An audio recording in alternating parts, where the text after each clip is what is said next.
देखो मनुष्य के पास चैन नहीं है। उसको पैसा दे करके नंबर, अभी यहां बाहर में बड़े बड़े होर्डिंग्स, बड़े बड़े टीवी पर प्रचार आ जाएं, एक बार जो इस आश्रम में प्रवेश कर गया और उस जगह पर जाकर के गुरुजी का दंड उसके मस्तक पर लग गया तो उसका जीवन धन्य हो जाएगा। पूरी लाइन लगा रहेगा। एक बिहारी जी के पास आदमी खड़ा रहेगा, बोला यहां क्या है? बोला वो गुरुदेव के पास जाना है।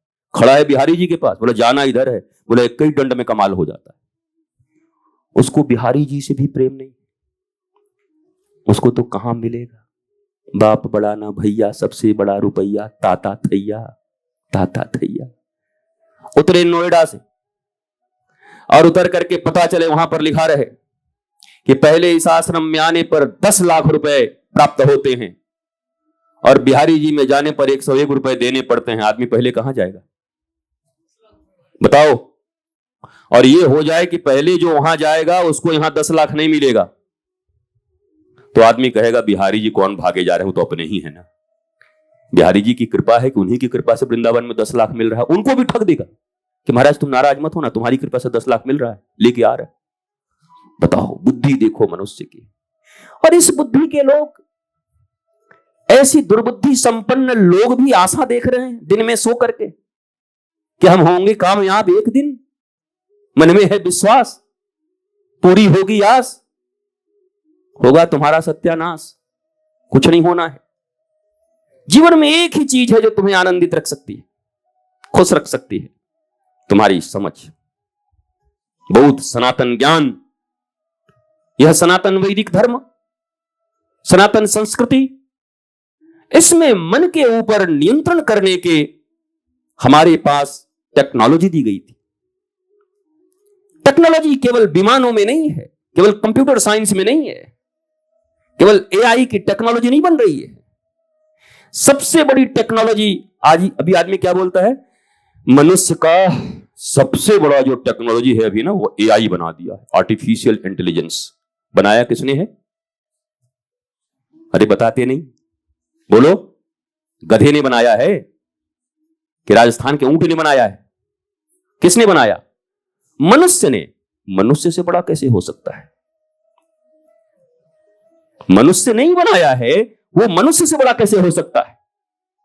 बड़ी टेक्नोलॉजी बन चुकी। सबसे बड़ी टेक्नोलॉजी है अपने मन को शीतल रखना, मन को आह्लादित रखना, आनंदित रखना।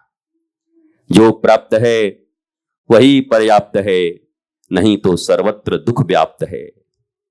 यह भाव से मन को भरना, इस भाव को मन को पढ़ा देना। जैसे तोते को पढ़ाते हैं, सीताराम सीताराम पढ़ बेटा सीताराम। मन को भी ये पढ़ा देना। मन रूपी तोता बिगड़ा हुआ है, चित्त रूपी तितली जहां तहां उड़ रही है। और ये आदमी 70 साल तक दर दर की ठोकरें खाकर भिखारियों की तरह अंत में रोते हुए इस जगत से विदा होता है। हंसते हुए कितने लोगों को जाते हुए देखे हो?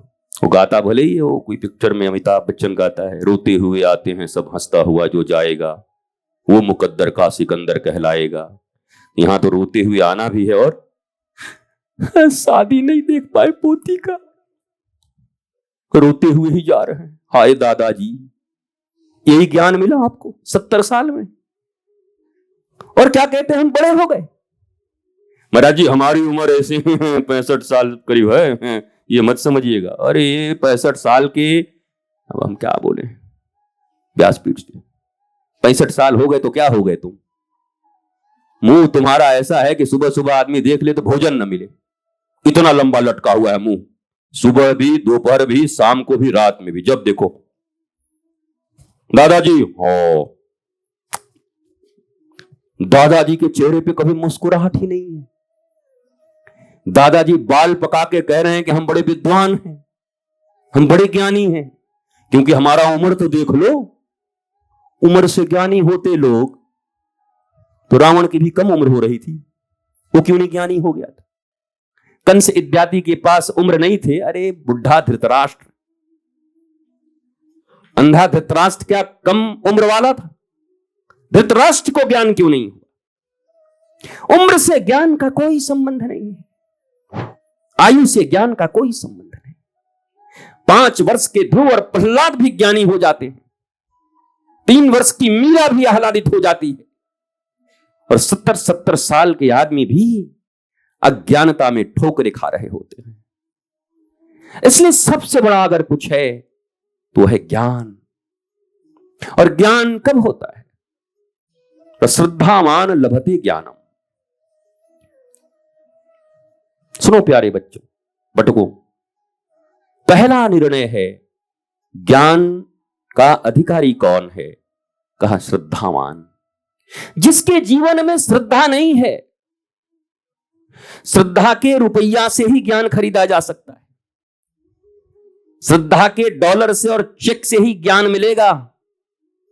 अश्रद्धालुओं को कभी नहीं मिल सकता। जिनके जीवन में अश्रद्धा की खेती हो चुकी है, जीवन में कभी भी अगर अश्रद्धा आ चुकी तो वो व्यक्ति ज्ञान का अधिकारी नहीं हो सकता। इसलिए श्रद्धा बहुत जरूरी है। और श्रद्धा शब्द का अर्थ है सत्य धारण करने की क्षमता जिसके भीतर हो। नहीं फिर श्रद्धालु ये वाले नहीं। इस बार कुंभ में 40 करोड़ श्रद्धालु डुबकी लगाएंगे, तो उसमें जो 10 लाख पॉकेट मार हैं वो भी श्रद्धालु हैं क्या? 40 लाख गए हैं 1 रुपया को 1 लाख रुपया बनाने, इसकी टोपी उसके सर, वो भी श्रद्धालु हैं क्या? पर सबको श्रद्धालु मिले गए। श्रद्धालु जो कचालू बेचने गए वो भी श्रद्धालु।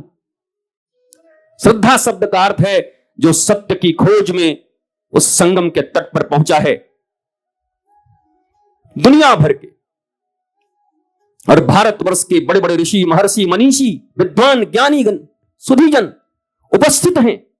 उनके दर्शन से, उनके प्रवचन से और संगम में स्नान से अपने तन और मन को पवित्र करने की जो पूर्णत्व भावना लेकर गया है वही श्रद्धालु है।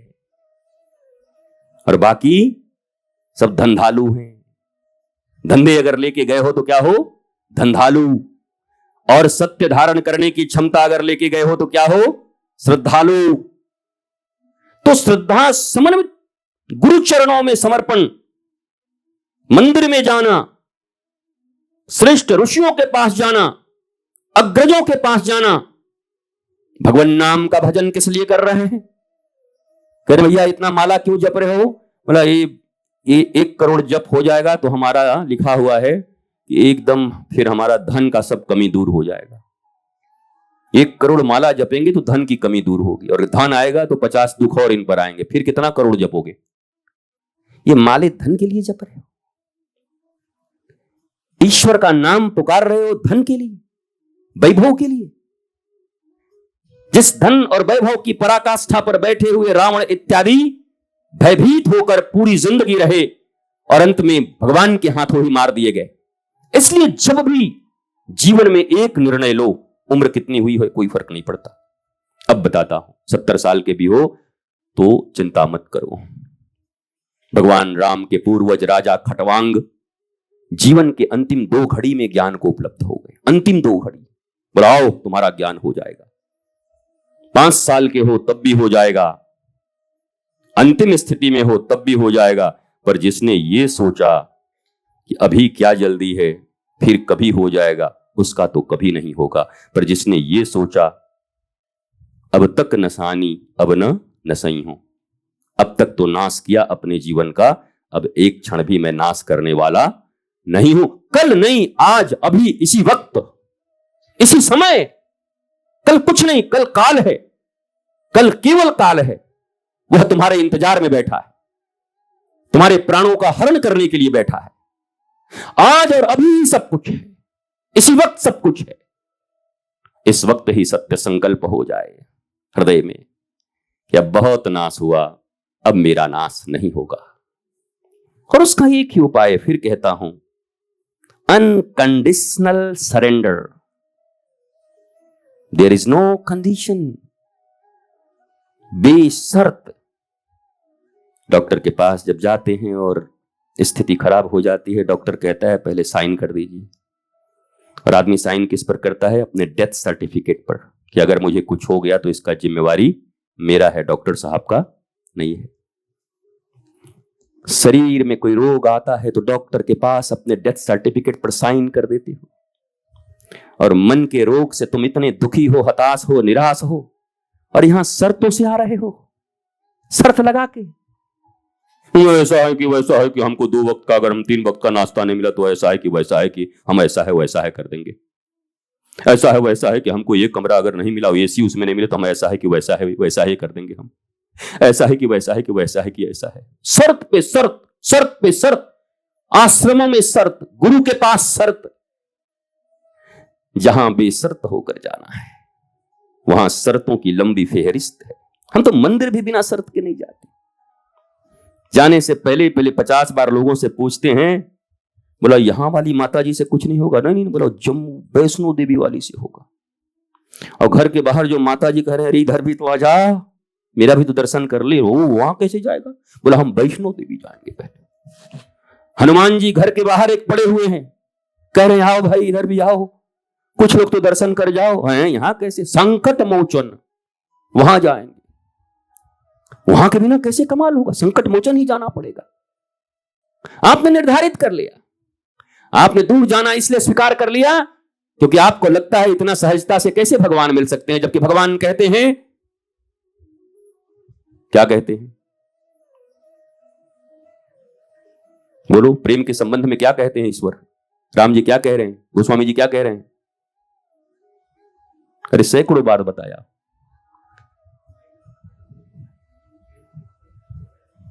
एक को याद नहीं ठीक से। और वही हरि व्यापक सर्वत्र समाना, और प्रेम ते प्रगट हो ही मैं जाना।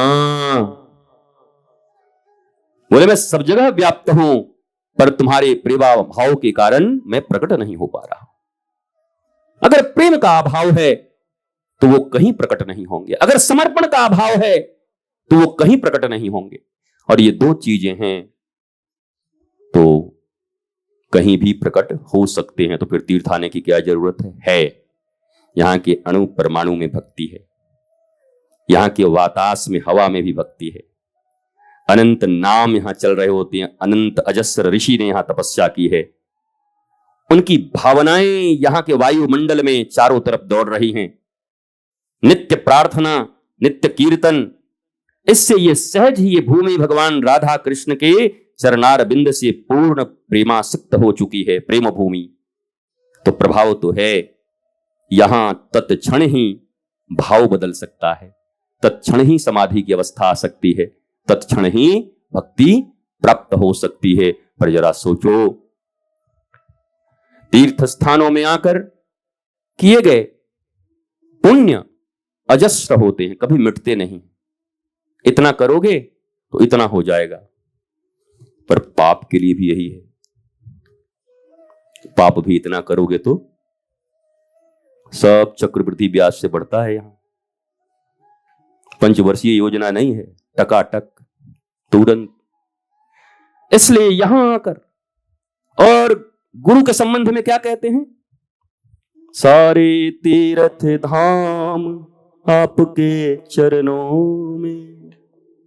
उन चरणों के प्रति अगर तुम्हारे मन में, तुम्हारे हृदय में, तुम्हारी भाषा में, तुम्हारे कर्मों में अगर जो जो भावनाएं उत्पन्न हुई, क्या उनका भी फल तुम्हें नहीं मिलेगा?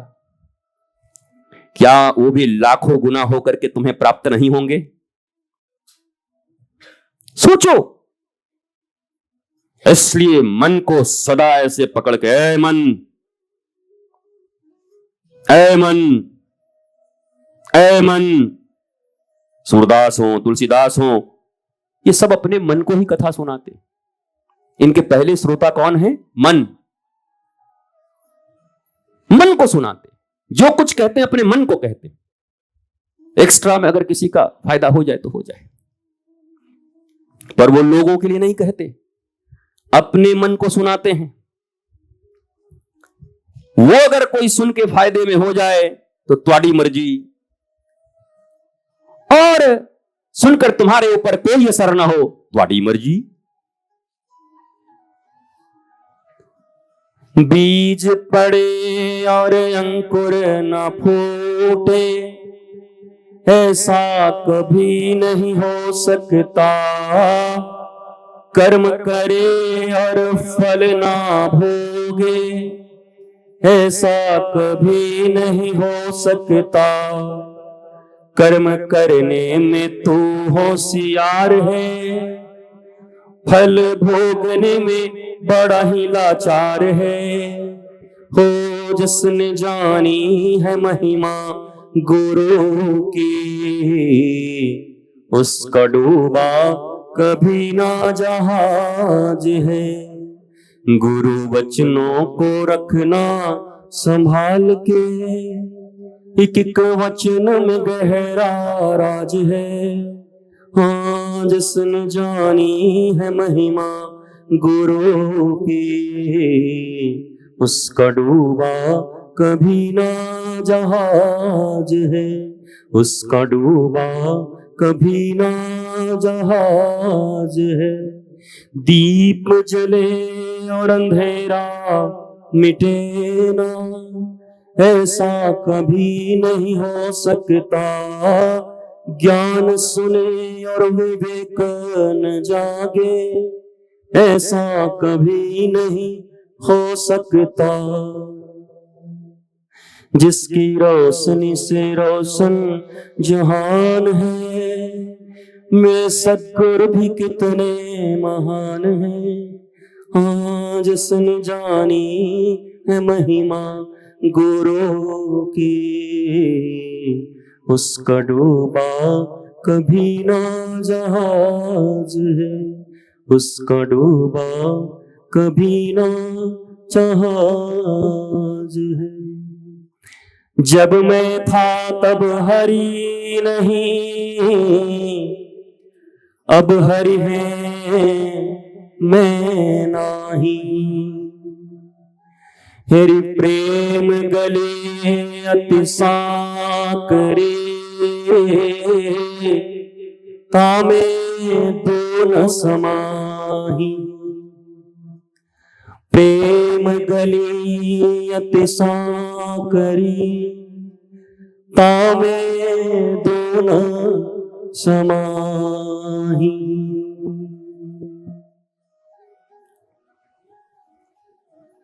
तो कर्म हमारे बस में है,